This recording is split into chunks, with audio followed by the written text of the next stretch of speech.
What's up, Internet? Welcome to Once Over. I'm Kaylee, and today we're going to be giving the once over to Air Force One. Get off my plane. There will be spoilers.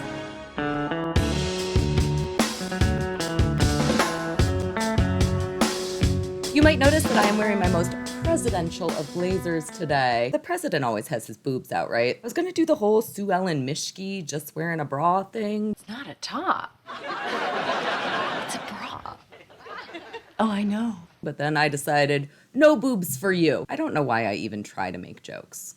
So the reason that I'm dressed presidentially is because we are going to be looking at one of the best presidents in on-screen history, Harrison Ford in Air Force One. Air Force One came out in 1993, and it was directed by Wolfgang Petersen. The movie starts out by showing us that President James Marshall, played by Harrison Ford, is an amazing guy. He's doing all this wonderful stuff, and we love him already. I campaigned for the other guy, but I voted for you. And he boards the safest plane in the world, Air Force One. However, also aboard Air Force One are some terrorists. Their ultimate goal is to get a Russian war criminal released. James Marshall, the president, helped to get this guy put away. So they are trying to take down the president. They're going to take down Harrison Ford, and they want this war criminal released. Once it's determined that the terrorists are on board, everybody tries to get the president to escape via a pod. And when the terrorists find this out, they are very disappointed, but they still feel okay about their hostage takeover because they have lots of important people still on the plane, including the president's wife and daughter. Gary Oldman plays the head terrorist, and let me tell you, he is terrifying. Powerhouse of a performance. He is scary when he is loud, but he is equally as scary when he's quiet. You are trembling. Why are you afraid? Because I don't want to die. I don't want to die. Tell me, what am I doing at this moment? You're pointing a gun at me.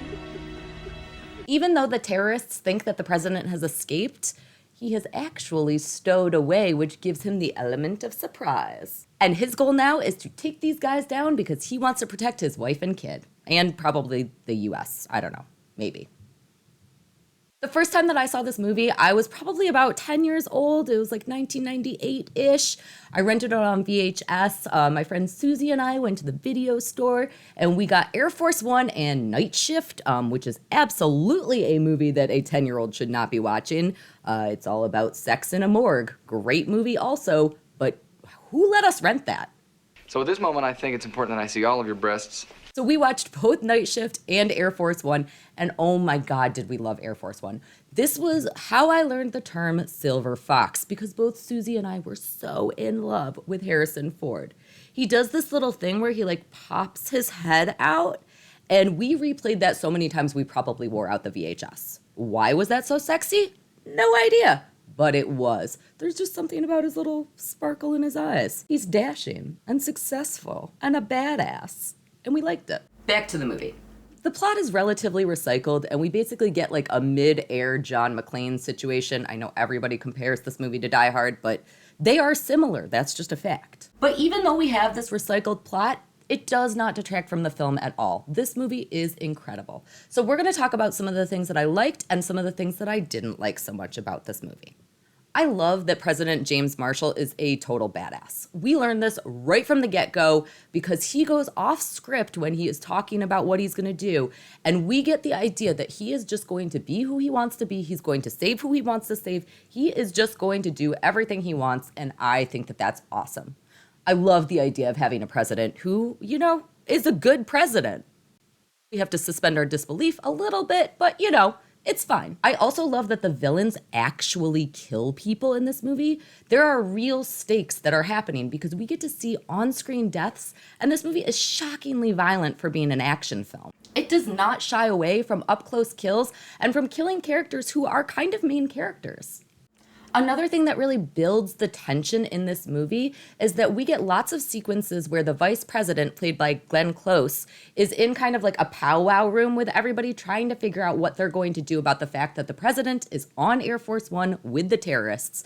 And during these powwows, we really get to see what the arguments are like about who will be in charge if the president is dead. But moreover, we also get to look at the possibility of what happens if the president, who is still alive and they know is still alive, is not actually rational enough to make good decisions right now. He can't do that. You must have no choice. We have a choice. I have the signatures of the majority of the cabinet attesting to the president's incapacity. Sign it and you can overrule him. No, I won't do that. Should he still have his power if the only thing that he cares about is saving his wife and kid? Can we trust him? Should we take away his power, even though he's alive and technically still the president, because he could be putting the United States in jeopardy due to his personal feelings? This leads into the idea of the president being an action hero, which I just think is fucking awesome. So much of our time is spent being angry about politics and all of that stuff. And the idea of just having a president who is like a big badass, whoop, whoop.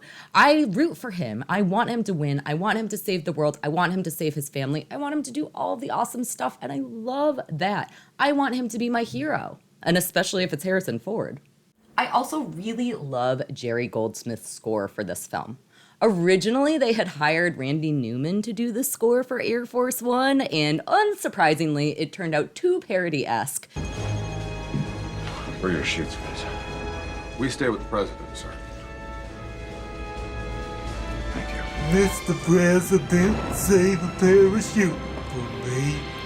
So Jerry Goldsmith got hired and he made the score in just 12 days. I know he had assistance from somebody, I'm forgetting who right now, but still, it's absolutely insane. This score is beautiful. It meshes perfectly with the movie. It's the perfect action movie score. It's just stunning. Finally, one of the things that I love about this movie is that there is so much tension. This happens even though we, the audience, know all the reveals. Effectively, we know something they don't, and that keeps you on the edge of your seat the entire time that you're watching the movie. One of the places that this tension comes from is the fact that we, the audience, know that there's an inside man. Xander Berkeley plays a Secret Service agent who is actually working for the terrorists. He's a mole, and we get to see how he helps them, but none of the good guys know about this. I find myself screaming at the screen like, don't trust him with things. Get away from him. Stop giving him information. But on the flip side, we're gonna start talking about some of the things that I don't like so much about this movie. And that, probably the biggest thing for me, relates to this inside man. Why is he a bad guy? Why is he helping the bad guys out? I do not understand what his motivation is, and I really would have liked to. Apparently, there was a plan. Wolfgang Petersen had a plan to actually have his backstory in the movie, and it ended up being cut because they thought that it was irrelevant. It's not irrelevant. I absolutely want to know why in the hell he is helping the bad guys out. He does not seem to have a reason to be doing so. Another thing that I really hate about this movie is this direct order line. The computer will fly circles around any missile they fire at us. No hit, just a shockwave. He's telling us what to do. Believe me, all that'd happen is we'd get knocked off our feet. That's all. Shut up, goddammit! If we're going to act, we have to act now. It's too risky. The president is up there with a gun to his head. He's asking us to do that? To Air Force One? He's not asking. Your commander-in-chief has issued a direct order. Do it! That's literally the opposite of a direct order.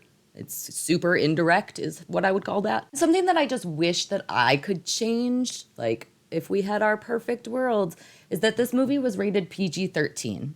Now, Harrison Ford actually went to the MPAA and tried to get the rating changed to R so that they could include a few more things, but he was unsuccessful. He had done this previously with other films and had actually succeeded, and unfortunately for this one, it did not work. So I really wish that I could have seen the R-rated cut of this movie. Maybe there is a director's cut that I'm not aware of, although I don't think that there is, at least not that I've seen. I don't know. Another thing that I found challenging about the film is that the real Air Force One is 4,000 square feet. So there's a lot of room to play and there's a lot of space that we really could have felt like we were learning something about the setting of this film. Instead, they really relegate it to a couple of hallways and a couple of rooms, and I think that I would have really enjoyed getting to see the expansiveness of what Air Force One involves. The movie feels a little bit cramped. Probably the most obvious thing that's not great about this movie is that the computer-generated airplane stuff is not great. really does not hold up. It looks laughable today. It's really, honestly, I think that it's probably some of the worst CGI in like a bigger action movie with a big budget that I can think of at the moment. I wish that this would have been better, but on the other hand, I don't think that it detracted anything from the movie. So it's one of those things that like, I laugh at it when those scenes happen. You probably could have just left that out, but I don't hate the movie because of it. It wasn't so bad, and it didn't happen for a long enough period of time on screen that I was like, okay, I gotta be done with this now. And finally, maybe not a bad thing, but definitely the most unbelievable thing about this movie is the idea of having a president who would risk life and limb to save his wife, kids, the United States, democracy, the country. He's doing it all. This is just completely unbelievable. I don't think that we've ever had a president like this, at least not in the United States, and it is just silly and goofy. At the time that this movie came out, Bill Clinton was president, and the idea of him doing any of these things is just like, he never would have done this. He would have been like, I'll just go play my saxophone. That'll help people, right? I can't do a Bill Clinton impression. Not even gonna try. So overall, I just love this movie. I love it so much. I just think it's a fun action movie with lots of violence, lots of gore. It's not afraid to be what it is. Amazing acting. Great all around movie. I love it. I think that I would easily rate this a 6 out of 7 thumbs up. I hope that you enjoy this one also. Let me know what your thoughts are in the comments down below, and I can't wait for the next one. Thanks so much for watching.